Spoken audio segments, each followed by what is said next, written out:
Good afternoon. Last night, as you all know, at about 9:20 p.m.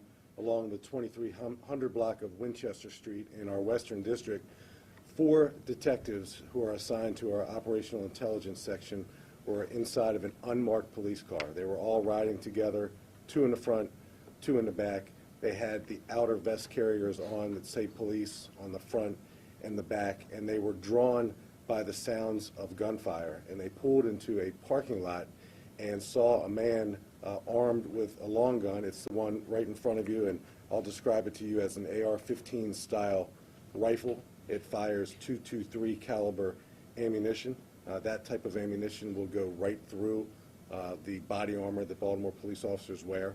But they saw this man, and from about 50 yards away, this man opened fire on 4 Baltimore police officers.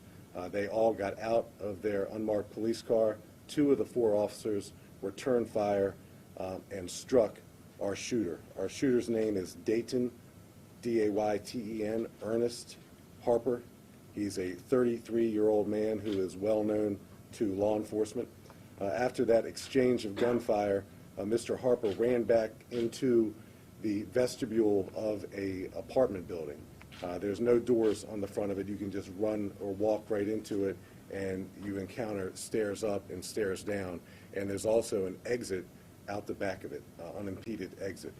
So Mr. Harper ran back into the apartment building. Our officers gave chase. Mr. Harper ran out the rear, and he threw that AR-15 style rifle in the wood line, came back into the building, and that's where he was apprehended by Baltimore police officers. For those of you who were there last night, or for those of you who listened to the scanner, you all know what a chaotic scene that was last night. There were many reports of a possible second suspect, and that second suspect was described as being present inside the stairwell area of the apartment building. So while we had Mr. Harper in custody, we were under the impression that there was a second suspect. So that remained a hot, active scene area, and that's why we had to wait until that was made safe, not only safe for the police officers and the residents and the media, but safe for everyone who may be close to that vicinity. These long guns, and the one in front of you certainly has the power to reach out and touch someone from a long distance. So here we are again, putting in front of you a firearm like that that's out in the streets of Baltimore. Shouldn't be. Maybe there'll be a day when we'll no longer put these weapons in front of you, but these weapons are designed to kill people. And again, we are confronted by a violent repeat offender, well known to law enforcement, with a lengthy criminal history to include attempt murder charges, handgun violation, robbery, assault, carjacking, drug distribution, and he is able to somehow get his hands on a rifle like that. So I'm going to read to you just 2 excerpts, and then we'll take some questions about last night. Just 2 experts. Our 2 shooters, by the way, 16-year veteran and a 6-year veteran. They're on routine administrative leave. The 2 other officers who were present did not fire, and they are being treated as witnesses.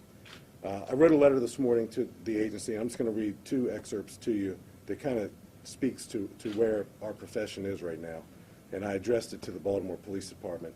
As police officers across our nation watch the news and consider the recent events and their impact on officer safety, morale, and our profession, Baltimore continues to be part of the news. Last night, a gunman opened fire on 4 of our own with an AR-15 style rifle. We still don't know why he shot at us, but we know how it makes us feel.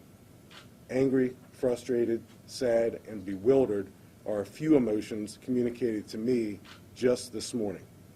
These sentiments, and I hope this doesn't surprise you, are being expressed to me by the citizens we serve each and every day. Baltimoreans from all walks of life have called, emailed, posted on social media, and stopped me personally on the street just today, Friday, just today, because they want us to know they have our back. So at times like these, one of your first questions is one of our first questions: was this or was this not an ambush? Based on the information we have right now, we don't believe It was an ambush. We believe our officers were drawn to the sounds of gunfire. They went to investigate.